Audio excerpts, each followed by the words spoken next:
Une fois que le nouveau champ a été ajouté, placé au bon endroit dans le formulaire de saisie, je vais pouvoir passer à la gestion de l'affichage du contenu. Alors, il y a plusieurs contextes d'affichage.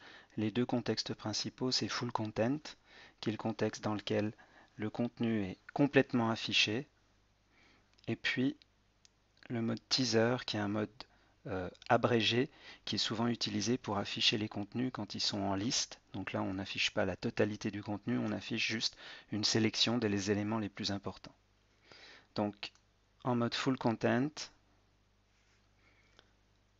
ici, j'ai l'ensemble des champs qui vont apparaître.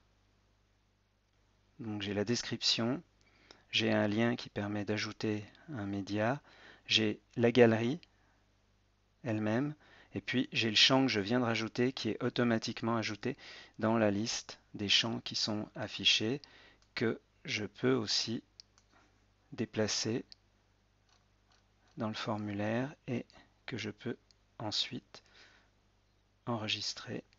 Alors je peux aussi choisir de ne pas afficher certains champs dans certains contextes. Donc ici, je peux par exemple mettre la marque dans le mode Full Content. Je vais mettre le champ marque juste après celui de la description. J'enregistre. Dans le mode teaser, je ne vais avoir que la liste de médias et vous voyez que par défaut ici, le champ marque, il est dans la liste des champs qui sont cachés, qui n'apparaîtront pas.